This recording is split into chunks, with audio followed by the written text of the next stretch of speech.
We definitely wanted to just concentrate on better songwriting, just show people that, you know, we can riff, we're not just breakdowns, we're trying to break out of that, you know, deathcore genre, because to us we're just a metal band. So, you know, we want to show people that, you know, we can riff, we can, you know, actually write good music and not just breakdowns. So I think that's definitely, you know, something that we've been kind of building on since A New Era of Corruption. And you know, the self-titled was just, you know, one step further, and, you know, the next CD will be one step further from that.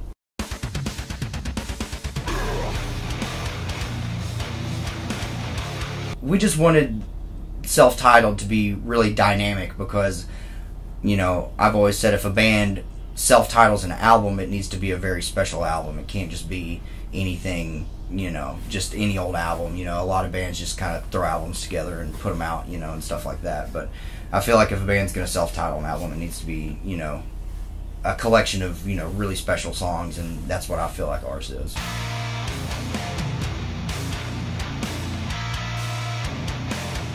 The fans in our genre, we love them, but, you know, they can be a little picky sometimes, especially the younger crowd.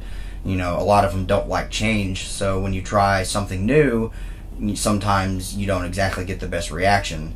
You know, there's still those kids that say, The Somatic Defilement is the best album ever, you know, that's our first record. So, you know, there's always going to be those fans, and, you know, we appreciate those fans because they liked our music in the beginning and they got us to where we are. But, you know, we don't really, with this, you know, band as our career and everything, we want to be progressive with it. We always want to be moving forward. We never want to be stagnant.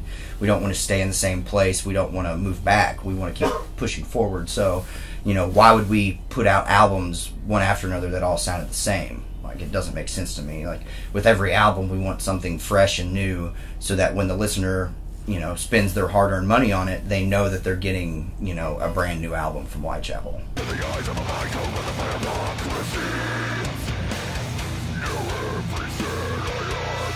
Phil kind of stopped doing conceptual records and stuff. I think he'll probably maybe do more in the future, but you know, with this record, he just kind of covered a lot of genres and, you know, a lot of topics and a lot of themes and stuff like that. So I liked it better that way too, because with self-titled, you're kind of stating, this is the band, this is Whitechapel, this is who we are. It's a representation of, you know, us for the past 6 years now.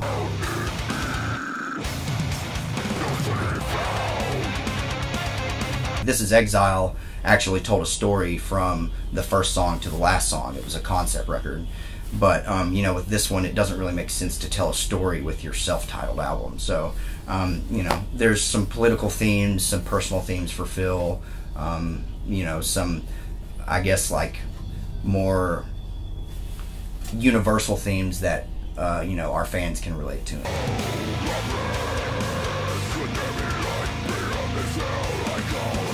We always love big metal bands that have like a symbol, you know, like Slipknot has that tribal S, and you know, a couple of other bands have different symbols and stuff. So we wanted to create a symbol that, you know, stood for Whitechapel. And early in the band, we always kind of used imagery with like saw blades and like razor wire and bone saws and stuff, like real, just like, you know, death metal looking stuff. You know, we would always use that on like our artwork or our t-shirts and stuff like that. So I forget who came up with the idea. I think it was Gabe, our bass player. The Tennessee flag is a circle with the 3 stars in it, and the inside of a saw blade is a circle. And so Gabe kind of put together, since, you know, we use the saw blade imagery plus the stars from Tennessee, it kind of represents Whitechapel, you know, being Tennessee and metal and all that stuff. So after we developed that symbol, we just kind of slowly incorporated it into all of our merch and stuff like that. And then you know, before we knew it, we saw our fans were getting tattoos of it and stuff like that, which is what we wanted. You know, we wanted it to be, when you see this symbol, you know, Whitechapel. Just like with the Slipknot S, when you see it, like, you know that it's Slipknot.